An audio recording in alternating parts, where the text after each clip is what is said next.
Training happens every single day, so just make sure you guys take the opportunity to work with your dog. Do I have any questions about, I know I asked that already once, but do I have any questions yet about what I just covered? What I got? Ellie's been misbehaving. Is that a sign that I haven't been working her enough? Like misbehaving as in what? Like today she was breaking her sit quite much. Well, a lot of times when the dogs start breaking their sit and things like that, we're just not as strict with them. Yeah, and you need to work, you just need to be more consistent, right? Consistency is key. If you tell a dog to sit, and then I turn around, and then it got up, and then I just praise the dog, right? So earlier, Lincoln was barking at your dog, right? And Ian started to pet the dog. Now we're rewarding that behavior. So when you call me in 3 weeks, your dog's barking at dogs, just know that this is on video here, that you're... Well, getting back to that, though, because he's really getting back to that. Not, for whatever reason, group class is not, but when I would take him out and walk him anywhere, and he's on a leash, and he sees another dog on a leash, for the love of God, he just... And it sounds mean, but he just wants to play, but he sounds mean. What are you doing? I'm using this. Like, there's no tomorrow, but it's not working. But, so you're just pushing the button? Or are you telling them what to do? I'm telling them to leave it and off, but it doesn't matter. A lot of times, right, is if we get to a certain point where our distraction level is, she just said that I just tell it leave it and off, and I go really high on the collar, and I'm going up, and I'm utilizing the button. Try something different. He's barking at the dog, and he's also barking at the collar. Yep. I would say sit or down, not leave it or off. Yeah, use something different, right? It's like when the dog is locked in, you're like, off. It's like, yeah, I hear you tell me to do the dishes, Mom, but I'm not listening. The football game's on, right? Because off isn't a physical command in a sense of, if I'm coming towards you and you tell me off, all you're really going to do is get my attention.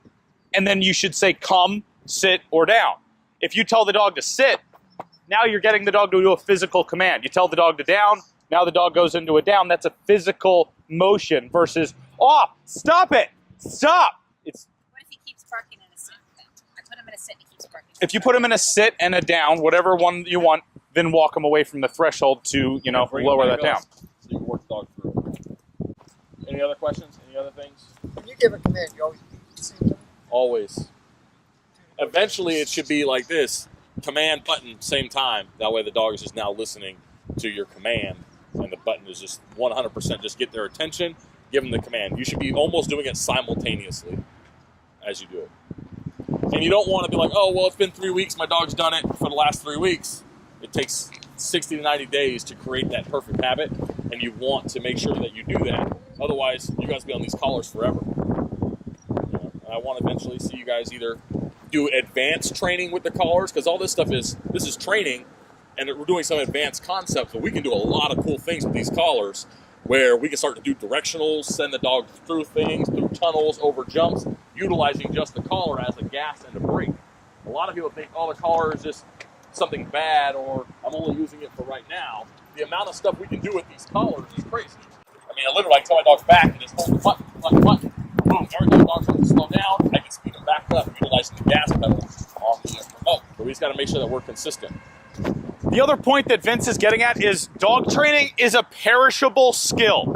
If you guys, again, went on a diet to lose 20 pounds, we all would be happy if we lost the 20 pounds. What happens the following months are what really matter. That's when you guys are keeping the lifestyle, keeping the routine, the habit, all the things that actually matter when you've converted your life from unhealthy to healthy.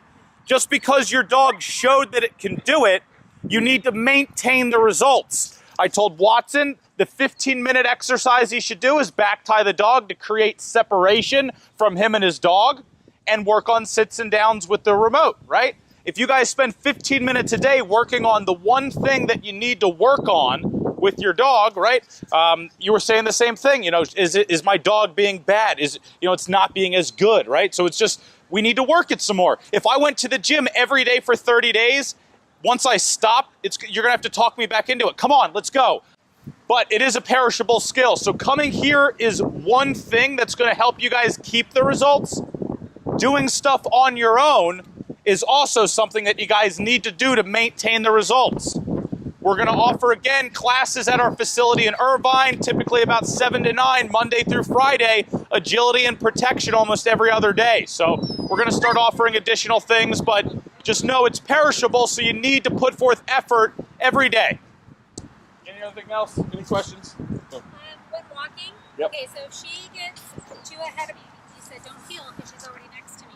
How do I then correct that? Am I turning? Like if I'm walking. If so, she's starting to forge ahead of you. Yeah. At what? So what you got to do is you got to catch the dog. So there's a slot, right? So behind the ear and the shoulder, 2 to 4 inches above and behind your knee. That's where the dog needs to be at, right? So the second the dog's 1 inch out, if you get on the remote, tell the dog heel at that point in time, we've now fixed that problem. But if you let the dog get 3-4 feet out in front of you, and then you're like, oh, now I'm gonna fix it. Now we got a U-turn. Now we got to go back to the basic stuff of getting the dog to want to follow me around again. But you just have to be watching the dog to make sure that, hey, oh, it's out of the slot, heel. Okay, so I can say heel. If Absolutely. she's next to me, Absolutely. but she's pulling far away, then. Absolutely. If she gets too far ahead, then you're going to do the right or left U-turn depending on where she's leaning. Otherwise, you're going to prevent it with the button. You're like a bunny rabbit, a fox, and a dog. Yeah. All in one. Guys, thanks for coming out. You Appreciate guys it. have a good one.